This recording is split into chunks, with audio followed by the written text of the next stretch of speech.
O Jornal do Meio-Dia está de volta e um sinal de alerta para a economia. 45% das empresas de Mato Grosso estão com clientes inadimplentes. É o que aponta uma pesquisa realizada pela Câmara de Dirigentes Lojistas de Cuiabá. E é para falar sobre esse e outros assuntos que está aqui ao vivo no estúdio do Jornal do Meio-Dia o superintendente da CDL Cuiabá, Fábio Granja. Boa tarde, superintendente. Seja bem-vindo aqui ao Jornal do Meio-Dia. Boa tarde, Lúcio. Boa tarde, Camila. Boa tarde. É um prazer mais uma vez estar aqui com vocês. Superintendente, e os comerciantes? Como é que eles estão lidando com essa situação aqui de inadimplência que atinge aí quase 50% do comércio aqui na capital? Olha, Lúcio, é desafiador, né? Ainda mais quando você chega a um percentual de aproximadamente 27% do faturamento das empresas. Ou seja, existem pessoas aí que representam, endividadas, que representam 27% do faturamento. Isso prejudica o fluxo de caixa das empresas e para você recuperar isso, muitas vezes você ocasiona outra inadimplência. Que é o quê? É a empresa ficar devendo para os seus fornecedores. Esses 27%, com certeza, é um percentual bem acima até do lucro da empresa. Exatamente. Quando você realmente coloca ali na ponta da caneta, né, chega a ser um número realmente que nos deixa um alerta aí e faz com que a gente possa estar buscando mecanismos, ações para poder minimizar o risco da inadimplência. Muitas empresas já estão utilizando aí ferramentas para poder minimizar e ter um cliente ali com uma saúde financeira melhor, uma compra mais saudável e, por outro lado, ações que possam recuperar e fortalecer novamente o fluxo de caixa. Superintendente, é justamente sobre essas ações que eu gostaria de perguntar para o senhor. A CDL tem um núcleo, né, especializado de inteligência de mercado que faz esse levantamento, identificando as causas, né? O que tem apontado este levantamento entre o mercado consumidor aqui de Cuiabá em específico e quais são essas ações para minimizar o impacto da inadimplência? Porque impedir o consumo, isso seria algo terrível, mas como fazer então para recuperar ali esses valores que não estão sendo pagos, que é muito mais grave do que uma simples dívida, né? Olha, são vários os fatores que ocasionam a inadimplência, né? Nós começamos ali com a crise que tivemos em 2020, com a perda de renda, a perda de emprego, mas tem um fator muito importante, que é a falta de educação financeira. Tá? Na nossa cultura está enraizado a questão do consumo. E sempre estar consumindo, buscando o melhor. Sem planejamento. Sem planejamento, isso falta. Já está sendo iniciado alguns projetos em escolas por parte de governos, como o governo estadual, que nós já tivemos conhecimento, o tema educação financeira, mas a gente precisa trabalhar isso muito mais dentro das famílias, precisa ser melhor discutido. E por outro lado, para poder minimizar esses impactos, está tendo ações de recuperação dessas dívidas. Então tem empresas ali disponibilizando descontos sobre juros e tem empresas disponibilizando inclusive descontos até sobre o valor principal da dívida. Mas aquela velha história, a gente vai estar resolvendo de forma momentânea uma situação se a gente não trabalhar a educação financeira melhor dentro da geração que está iniciando para que a gente possa ter um futuro melhor do que temos hoje. A falta de educação financeira é uma realidade, mas falta dinheiro, né? No bolso das pessoas e isso daí tem uma forte influência quando esse cidadão não consegue pagar a dívida dele. E esses programas aí do governo federal para que os endividados renegociem os seus débitos, têm apresentado algum resultado aqui no comércio de Cuiabá já?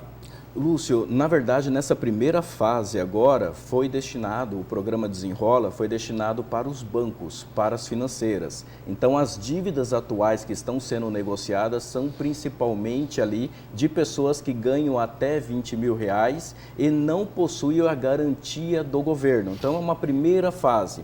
Nós vamos ter ali, no final dessa semana, provavelmente, já os primeiros números dessa negociação. Agora, o que vai poder surtir um resultado resultado melhor, mais positivo, é agora no mês de setembro, entre setembro e no máximo outubro, onde vão entrar aquelas pessoas com dívidas até R$ 5.000, que ganham até 2 salários mínimos e que terão a garantia do governo, do FGO, dentro da operação.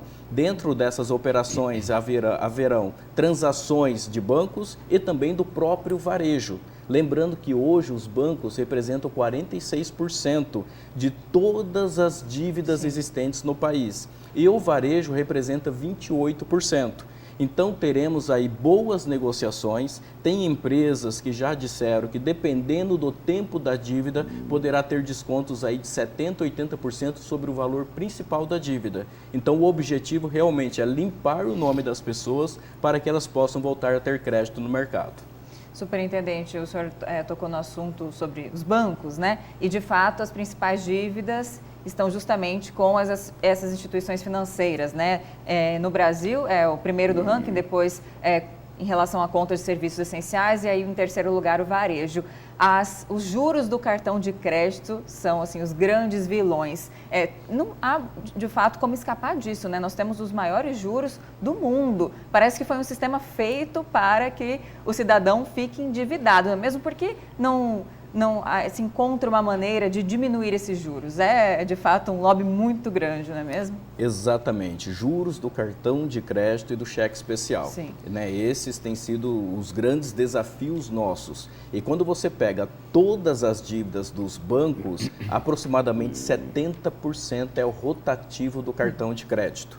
Então, por isso que a gente trabalha muito, Lúcio, essa questão da educação financeira, porque o cartão de crédito é um meio de pagamento ali no plástico que muitas vezes você, no intuito ali, você faz a compra, mas você esquece que no seu compromisso mensal você tem a sua água, a energia, o alimento, a saúde, as contas fixas e acaba daí prejudicando os seus pagamentos, a sua saúde financeira e acaba não conseguindo pagar esse rotativo do cartão. Muitas vezes os bancos lucram com essa falta de orientação financeira, né, superintendente? Totalmente. Nós, inclusive, temos até um portal, né, que se chama meubolsofeliz.com.br, que realmente é um portal ali de educação financeira para dar acesso às pessoas a se planejarem melhor. É o Bolso Feliz?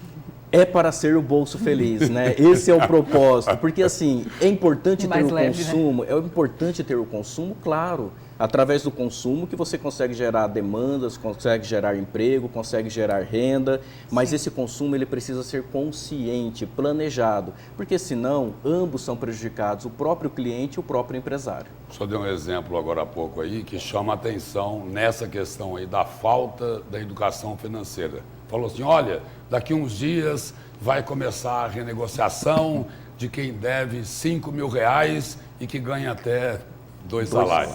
Ou seja, a pessoa deve mais do que o dobro do que ela ganha no mês. Aí fica difícil pagar a conta. Nesse sentido aí, com tanta inadimplência, qual a orientação da Câmara dos Dirigentes Lojistas para os comerciantes?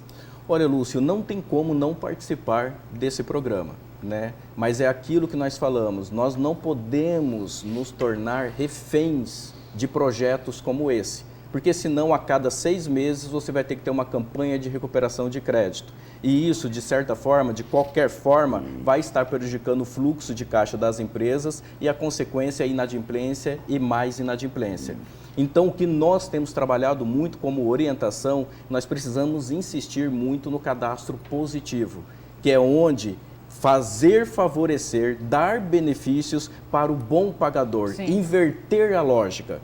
Então, assim, você é um bom pagador, você sempre vai ter melhores condições, um melhor financiamento de uma casa, um melhor financiamento de um carro. Ainda não chegamos nesse estágio no Brasil, mas nós estamos avançando com o cadastro positivo. Score. É o famoso score, mas o score positivo. Isso já é utilizado muito nos Estados Unidos, muito na Europa, onde lá, inclusive, é diferente os birôs de crédito. Lá, o consumidor, ele paga mensalmente para estar dentro do cadastro positivo, porque ele sabe que os benefícios são muito diferenciados com aquele que não consegue manter suas contas em dia. E aqui no Brasil a lógica é invertida, né? Infelizmente. Muito se diz que beneficia, né, aqueles que estão inadimplentes, ao contrário de quem consegue ali fazer todo o possível, malabarismos para quitar as dívidas em dia. Isso mesmo, Camila. É um tipo de educação às avessas, não é? Por isso que a gente precisa trabalhar realmente, eu volto a sempre insistir, né, nesse tema educação financeira, trazendo para o lado do cadastro positivo, para que a cada vez mais a gente estabeleça uma cultura de uma programação, um planejamento saudável. Superintendente, muito obrigado pela presença e pelas informações aqui no Jornal do Meio-Dia. Eu que agradeço a oportunidade, Lúcio, Camila, uma ótima Obrigada. tarde a vocês e ótima semana.